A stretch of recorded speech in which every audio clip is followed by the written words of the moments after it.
Hello, Munchkins! Welcome or welcome back to the channel. My name is Ocean and I am an English educator on the platform of Unacademy. और ये video ना आप सबके high demand पे आई है. Whenever I take a live session, किसी ना किसी बच्चे का ये क्वेश्चन जरूर होता है, मैम अनसीन पैसेज कैसे अटेम्प्ट करें. मैम रीडिंग कॉम्प्रिहेंशन में बहुत ज़्यादा डाउट्स आते हैं.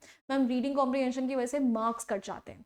आई एम प्रीटी श्योर बहुत सारे स्टूडेंट्स ऐसे हैं जिनके लिए reading comprehension has become a very difficult topic to attempt because CBSE ने अपने अनसीन पैसेजेस का लेवल काफ़ी अप कर दिया.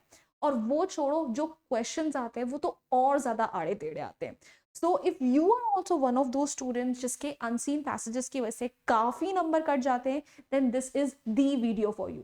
Because today I'm gonna tell you how you exactly need to attempt your unseen passage in order to make sure कि आपका time भी कम से कम लगे और आपकी एक्यूरेसी भी कॉम्प्रोमाइज ना हो जाए. Because let's accept it, this is one of those questions जो कि सबसे ज़्यादा टाइम कंज्यूमिंग होता है. तो what are we even waiting for? जल्दी जल्दी इस वीडियो को स्टार्ट करते हैं. But before we get started, I hope आप सबने वीडियो को लाइक कर दिया है and do not forget to subscribe to the channel because as your English exams, especially your board exam is approaching, we are coming up with some really amazing content for you. तो please make sure करना कि आप किसी भी चीज़ पर miss out ना करो. चलिए फिर let's not waste any more time and get started with the video. So here's the tip number one. Do not read the passage first. अक्सर बच्चे पता है क्या गलती करते हैं कि सबसे पहले वो पैसेज पढ़ते हैं, पैसेज के बाद क्वेश्चन पे जाते हैं, क्वेश्चंस के बाद देन अगेन पैसेज में जाते हैं in order to find the answers of those questions. तो भाई पहले पैसेज पढ़ने का मतलब क्या हुआ? Always and always read your questions first. और आपको क्वेश्चंस अपने थरली जैसे ही आपने पढ़ लिए हैं उसके बाद refer to the passage because now you know कि आप पैसेज पढ़ क्यों रहे हो. देखो, आपको पैसेज पढ़ने के लिए नहीं पढ़ना है, पैसेज आपको क्वेश्चन के आंसर्स देने के लिए पढ़ना है. और कई बार तो बल्कि ऐसा भी होता है कि कितने सारे क्वेश्चंस के सामने ही मेंशन करा होता है कि वो कौन से पैराग्राफ में से आए हैं, उसका आंसर कहाँ छिपा है. तो यू नो बेसिकली कि आपको उस पैसेज के से कौन से पैराग्राफ्स पे ज़्यादा फोकस करना है. तो ये गलती मत करना कि पहले पैसेज पढ़ो फिर क्वेश्चंस पढ़ो. Always read your questions first thoroughly, अच्छे से उन्हें अंडरस्टैंड करो कि पैसेज क्या पूछना चाहता है and then you go to the passage so that आप उन हर एक क्वेश्चन का आंसर आराम से ढूंढ सको. Moving on to the tip number 2. Do not overemphasize on vocabulary skills for reading comprehensions.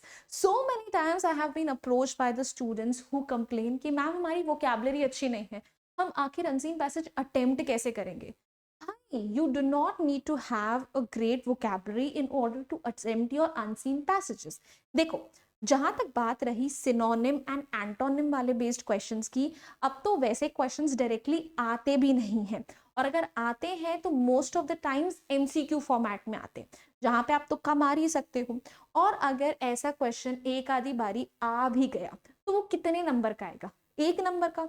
1 number के क्वेश्चन के लिए इतनी टेंशन क्यों भाई? देखो, आपको आंसर करना है क्वेश्चन का, तो जो भी वर्ड आपको दे रखा होगा कि वो वोकैबुलरी रिलेटेड है, always find that word in the passage first और उसके कॉन्टेक्स्ट के बेसिस पर उसका आंसर दे दो ना. आपको पूरा पैसेज अच्छे से समझ आने की जरूरत थोड़ी है, इतना फोकस नहीं करते. ठीक है, इतना वोकैबुलरी का झंझट मत पालो. ठीक है, वोकैबुलरी के बिना भी आप अनसीन पैसेज को बहुत आराम से अटेम्प्ट कर सकते हो और मेक श्योर कर सकते हो कि आपके फुल नंबर आए. डरने का नहीं. Moving forward, do not think the correct option would come from outside the passage. Lot of times it has happened, ठीक है, कि या तो MCQs बच्चों के लिए इतने confusing हो जाते हैं या subjective questions इतने confusing हो जाते हैं बच्चों के लिए कि students start to think outside the passage. वो conclusion पे ज़्यादा focus करने लगते हैं instead of focusing on what has been written in the passage. See, whenever you have confusing options in front of you, always go for the option that is the most related to the question and the context of the passage. क्योंकि जो भी आपका answer निकलेगा वो passage के बाहर से नहीं निकलेगा. Even when you are trying to attempt inference based questions, जो आपका इन्फ्रेंस आएगा वो पैसेज के बेसिस पर ही आएगा. पैसेज में जिस तरीके से ऑथर की टोन है, जो ऑथर कहना चाहता है, वही आपको आपको इन्फर करना है. Your personal opinions are not at all welcomed when it comes to unseen passage and you need to understand that. So whenever you are confused about a question, always refer to the context of that question, especially to the portion जहां से वो question आया है, और उसी को कहीं ना कहीं घुमा फिरा के लिख लो, कुछ ना कुछ नंबर तो मिल ही जाएंगे. That's my promise to you. Moving on to the next step.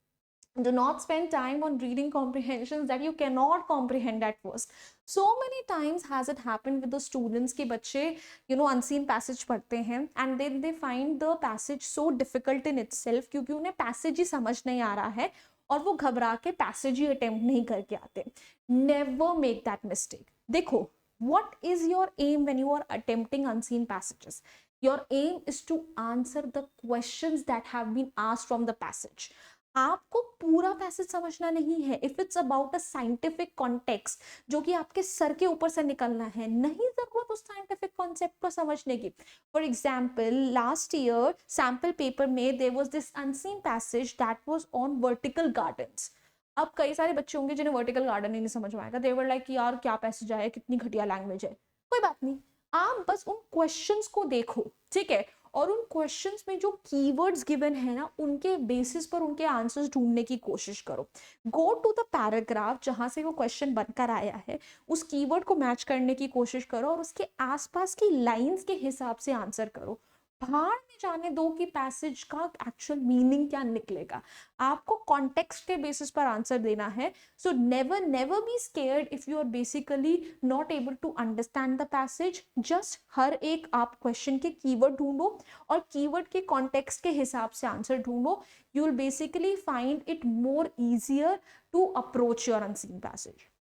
Moving ahead, opening and closing paragraphs require extra focus. A lot of times beta it happens that most of the questions, they are framed from either the first paragraph or the last paragraph.